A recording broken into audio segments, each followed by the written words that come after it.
To the veterans of Iraq and Afghanistan. You signed up with courage in your chest and loyalty in your blood. You believed in something bigger than yourself. You raised your right hand and took an oath to defend, to serve, and to protect. And I sent you into wars built on false pretenses. I told you that it was about weapons of mass destruction, though I had no proof. I told you that it was about justice, revenge, democracy, and safety. I wrapped your mission in flags and slogans and promises, and then I sent you to a place that most of this country could not find on a map. You did not ask to become part of a political chess game. You did not expect to be used as a symbol to justify decisions already made. You went because you believed I was telling you the truth, and I was not. I was dishonest with you from the start. I let intelligence be manipulated. I let lies pass for briefings. I silenced dissent and painted skepticism as unpatriotic. I said we would be in and out. I said the mission was clear. I said it would make the world a safer place. And you trusted me. You always do. You went into deserts and mountains, into cities and compounds. Not just once, but again and again. You missed births, funerals, and anniversaries. You buried friends. You carried weight, gear, grief, and guilt that most will never understand. You tried to make sense of orders that changed by the week, of strategies that collapsed in real time, and of objectives that shifted without explanation. You were told to rebuild a nation that I had no real plan to support. You trained armies that crumbled. You defended governments that fell. You fought battles that I never intended to win, only to prolong. You have every right to feel angry, every right to feel deceived, disillusioned, and abandoned. Every right to look back and ask, why did we go? What was it for? But I also know that it is more complicated than that.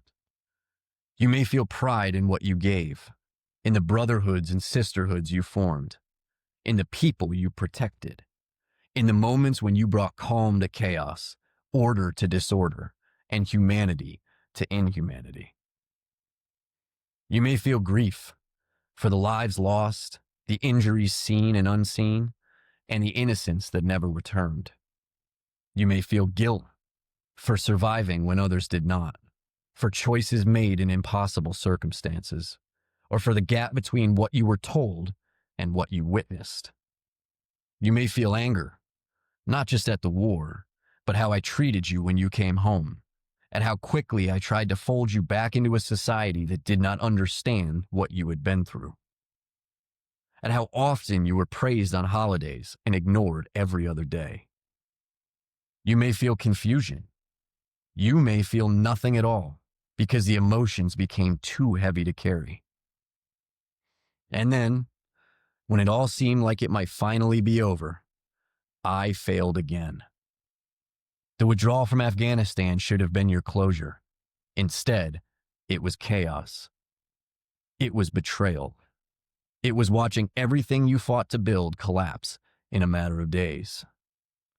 It was seeing Afghan allies abandoned, the people you protected fall back into danger, and the mission you believed in unravel in front of the world. It was helicopters on rooftops, desperate families at gates, and a silence from me that said more than words ever could.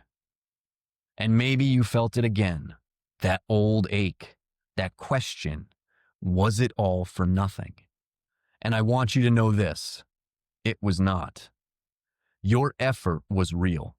Your sacrifices mattered. The protection you offered was real. The friendships you forged, the lives you touched, and the courage you lived, that mattered. You matter. And I should have done more to prove that to you. I should have kept my promises, not just to you, but to the people you stood beside. I should have honored the legacy you tried to leave, not erased it in haste and politics. Because of you, I am learning that the cost of war does not end when the last troop leaves. That wounds are not only physical, and they do not heal on a schedule. That honoring veterans means telling the full truth, not just the parts that make me look brave. Because of you, I am beginning to understand that patriotism is not unquestioning loyalty. It is holding your country accountable to its promises. That the bravery of a soldier should never be exploited to justify the ambition of the powerful. And that supporting the troops means more than parades and yellow ribbons. I cannot return the years you lost. I cannot bring back the friends who did not make it home. I cannot make sense of wars that never made sense to begin with. But I can listen. I can remember. I can speak the truth now, even if I did not then.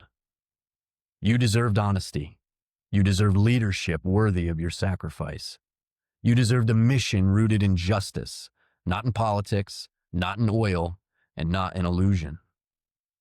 With respect, with remorse, and with the deepest gratitude for your service. Sincerely, America.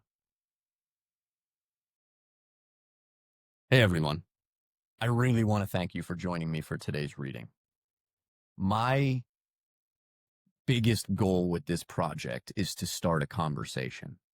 I want to hear and learn and understand the stories of every American who feels like they are in pain or crushed by the system. I want to lend my voice to your cause. So if you feel like this letter resonated with you or it spoke to you personally, please reach out to me. Look me up on socials or visit benjaminjohnlee.com to contact me there. I'm going to be doing fresh video reads every week and releasing them, so if you're interested in that, please subscribe to the channel. And if you feel like this letter could help someone you know, please share it with them. Thank you.